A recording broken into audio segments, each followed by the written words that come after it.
तो फिलहाल पिछले 3-4 दिनों से हर राज्यों में करवाया जा रहा है, जगह जगहों पर करवाया जा रहा है।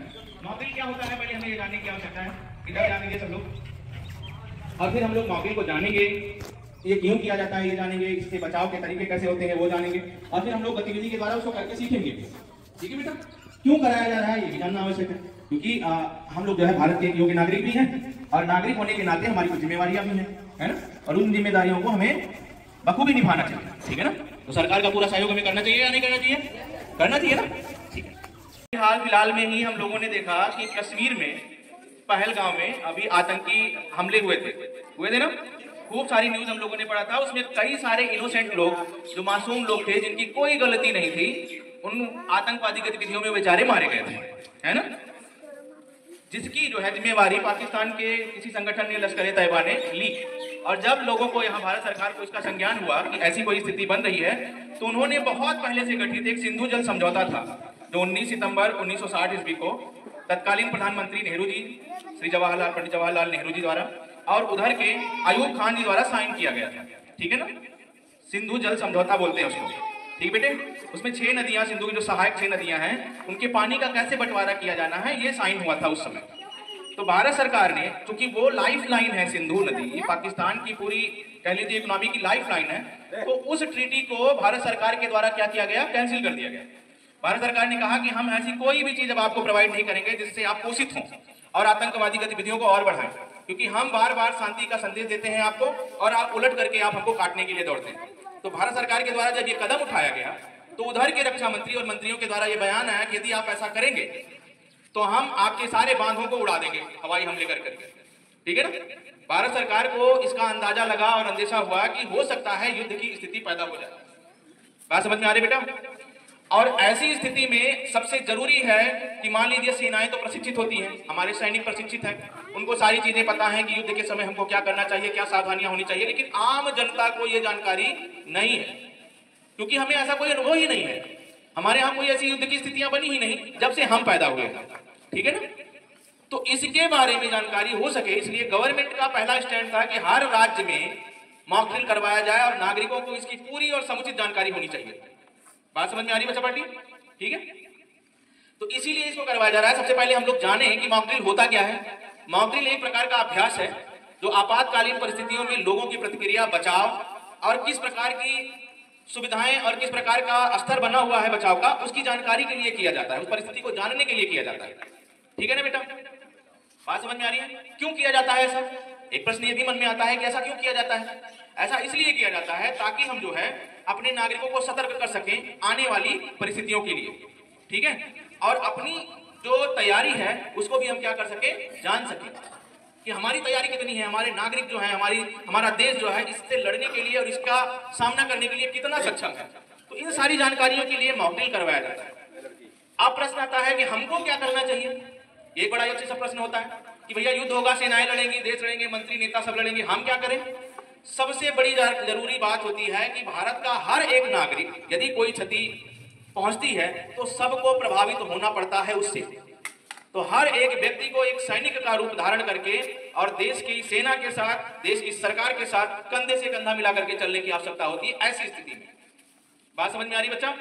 ठीक है ना, तो इसलिए किया जाता है। हमको करना क्या है, इसके जब मॉक ड्रिल हो रही है या ऐसी कोई स्थितियां आपातकालीन बन जाती है तो हमको क्या करना चाहिए, ये सबसे बड़ी जानकारी की बात होती है। हमको सबसे पहले तो पैनिक होने की जरूरत नहीं है। ठीक है ना, शांत रहें और सुरक्षित स्थानों की खोज करके पहले से ही बैठे रहें। इसीलिए मॉक ड्रिल कराया जाता है कि अपने गांव में या जहां भी हैं आप सुरक्षित स्थानों का चयन कर लें कि यदि इसी प्रकार की कोई परिस्थिति पैदा होती है तो हम जो है इस सुरक्षित स्थान पर जाकर के छिप जाएंगे। और उससे पहले भी हमको ये व्यवस्था करनी, कम से कम 7 दिन का राशन, पानी, इन सारी चीजों को एक बैग में ऐसी किसी स्थिति में उसको पैक करके रखना है कि अगर कोई स्थिति बनती है तो हम उसको फटाक से लेकर के जाकर के वहां पे छुप जाएंगे। बच्चों का, बुजुर्गों का, विकलांग लोगों का विशेष ध्यान देने की आवश्यकता होती है। मेडिकल किट, जैसे हमारे विद्यालय में है, मेडिकल किट जो है हमको क्या करके रखना है, अपने पास रखना है, ताकि मान लो इस प्रकार की स्थिति परिस्थितियां पैदा होती हैं, सबको अपने घरों में रखने की आवश्यकता होती है। छोटी मोटी बीमारियों से बचने की जो दवाइयां हैं और जो मान लो कोई घर में बीमार है तो उसकी जो दवाइयां, एक्स्ट्रा दवाइयां जरूर रखनी चाहिए। ठीक है ना, फर्स्ट एड किट होनी ही चाहिए सबके घर में, तो वो आपको अपने पास रखना है। छोटी सी टार्च रखनी है, ये सारी चीजें, एक रस्सी छोटी सी रखनी है, इन सारी सुविधाओं को हमको क्या करना है, अपने पास रखने की आवश्यकता होती है। समझ में आ रहा है बच्चा?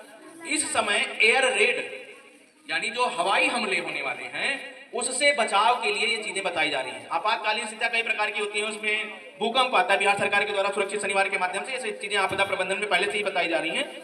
आपात स्थितियां क्या होती हैं? जैसे भूकंप है, बाढ़ है, ठीक है ना, हवाई हमले हैं, इस प्रकार की कोई स्थिति परिस्थिति पैदा हो जाती है तो उससे बचाव के उपाय हमको जानकारी में होने ही चाहिए, हमें आना ही चाहिए, ठीक है ना बेटा। तो एयर रेड जो है, एयर रेड सायरन बजाया जाता है। आपने पिक्चरों के माध्यम से देखा होगा, फिल्में देखते हैं ना आप लोग, फिल्मों में देखा होगा कि जब भी कोई ऐसी स्थिति आती है तो बड़े जोर से एक ऊपर साउंड लगा होता है भोपू, और वो बहुत जोर का सायरन बजता है उसमें, और सारे लोग फटाफट करके अपने घरों के अंदर छुप जाते हैं। देखा है ना पिक्चरों में, आपने देखा है? बिल्कुल वैसी ही स्थितियां हमारे देश में के आसपास जो भी इस तरीके से घटनाएं घटने, जैसे इजराइल और हमास का युद्ध हुआ, ठीक है ना, रूस और यूक्रेन का युद्ध हुआ। इजराइल की तो ये हाल है, वहां के जो नागरिक हैं उन्होंने पहले से ही बंकर बना के रखे हुए हैं, वो युद्ध के लिए सदैव तैयार रहते हैं। उनके नागरिक जैसे ही इस तरीके की गाजा पट्टी पे और युद्ध की स्थितियां पैदा हुई, उधर से हवाई हमले शुरू हुए, वो फटाफट जाके बंकर में छिपे थे। इसलिए वहां जनमानस का जो है उतनी क्षति नहीं हुई जितनी गाजा पट्टी पे हुई या यूक्रेन में हुई, क्योंकि वो पहले से ही क्या थे, तैयार थे। तो हमको भी पहले से ही तैयार रहने की क्या है, जरूरत है। यदि एयर रेड सायरन बजता है तो हमें फटाक से कहां जाना है, अपने घरों में, ठीक है, सुरक्षित छुप जाना है। एयर रेड में क्या होता है, अधिकांशतः रात में ही हवाई हमले होते हैं, और जब रात में हवाई हमले होते हैं तो ऊपर आसमान से कोई चीज दिखाई नहीं पड़ती बेटा, वो ऊपर से क्या देखते हैं, लाइटें देखते हैं आपकी। जहां ज्यादा लाइटें जल रही होती हैं तो उनको ये आभास हो जाता है, ये संज्ञान में आ जाता है कि यहाँ पे घनी बस्ती है, और यदि यहाँ पे बम गिराया जाए या कोई और चीजें गिराई जाए तो यहाँ बहुत बड़ी मात्रा में क्षति होगी और सरकार के ऊपर प्रश्न चिन्ह उठेगा। समझ में आ रहा है? तो ऐसी स्थिति में हमको क्या करना है, यदि इस प्रकार की कोई स्थिति बनती है तो हमको घर की लाइटें बुझा के रखनी है। क्या करके रखनी है? बुझा के रखनी है। खिड़कियां और दरवाजे उन पे काले पर्दे हो या काला पेपर हो, इस तरीके से चीजें लगा देना ताकि घर के अंदर की रोशनी बाहर की ओर दिखे ना, और जब बाहर नहीं दिखेगी तो आसमान से कोई चीज देख नहीं पाएंगे और उनको पता ही नहीं चल पाएगा कि यहाँ पे कोई लोग भी रहते हैं, तो वहां पे एयर स्ट्राइक नहीं करेंगे।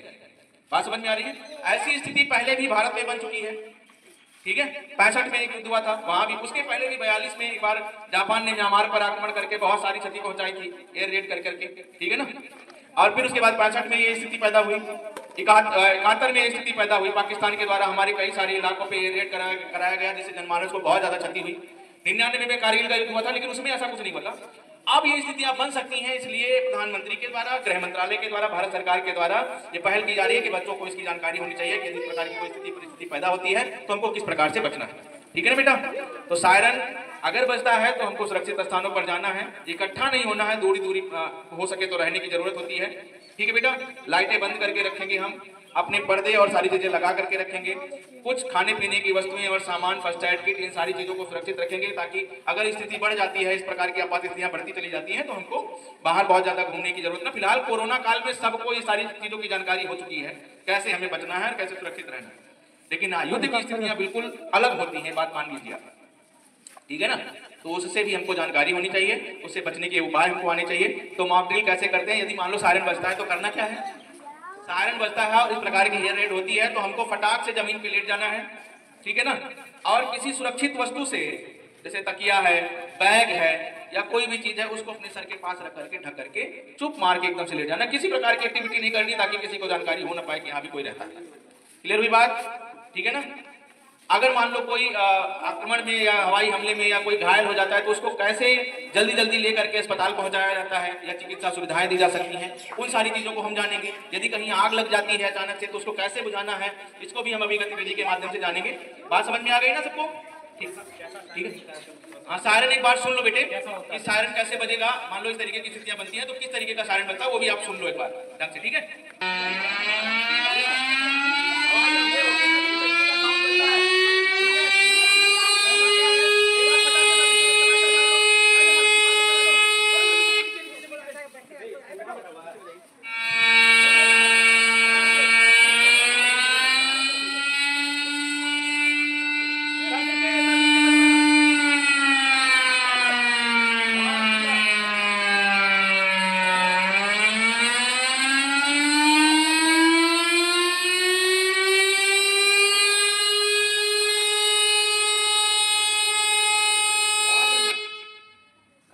घबराने की जरूरत नहीं है।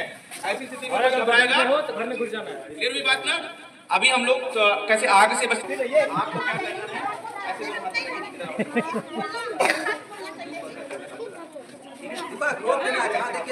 ठीक है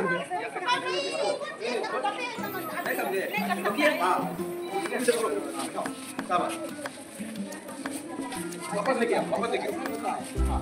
ये फिर से वापस लेके आओ, 3 बार से करो। ये स्थिति तब होती है मान लो कोई बीमार है या कोई बुजुर्ग है तो जल्दी से हम स्ट्रेचर नहीं पा रहे हैं, तो स्ट्रेचर की व्यवस्था इस तरीके से कर लेंगे। तो मॉक में ये भी हमको सीखने की जरूरत है। मान लो कोई विकलांग है, कोई बुजुर्ग है, जिसको ऐसे आसानी से हम पहुंचा सकते हैं। ये हुई बात बेटा, ठीक है ना सब लोग?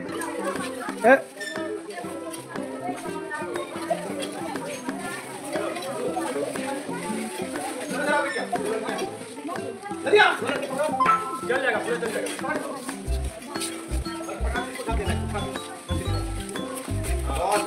ताली बजाओ, ताली बजाओ।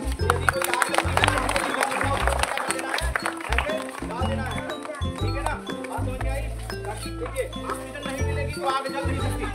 विज्ञान वाले कभी पढ़ाए गए ना, बिना ऑक्सीजन के संपर्क में आए आग जल नहीं सकती। इस बात को मान लीजिए। अगर आपको प्रैक्टिकल करना है, मोमबत्ती जलाओ और फिर उसके ऊपर एक ग्लास डाल दो कांच का, लेकिन ये जहाँ निर्वात हो जाएगा, फटाक से क्या हो जाएगा, वो भूल जाएगा। बात समझ आ रही है? तो बिना ऑक्सीजन की आग नहीं जल सकती। इसको हम लोगों ने क्या किया, ढक दिया। जो हवा से इसका संपर्क था क्या हो गया, पूरी तरीके से कट गया। कटने के कारण क्या हो गया, बुझ गया। तो यदि सिलेंडर में भी आग लगती है तो भी उसके ऊपर हम गीला कपड़ा से जल्दी से क्या करते हैं, लपेट देते हैं। बात समझ में आई? यदि कहीं बिजली में आग लगती है बिजली से, तो वहाँ ये मत करना, ठीक है? वहाँ पानी नहीं फेंकना है और गीली वस्तुएं नहीं फेंकनी। वहाँ हो सके तो धूल मिट्टी या आपके पास जो है अग्निशमन यंत्र होगा, उसका प्रयोग आप कर सकते हैं। बात समझ में आई बेटे? तो हर चीज को से बचने के लिए ये उपाय आपको आने ही चाहिए। क्लियर हुई बात? ठीक है? स्टेशन की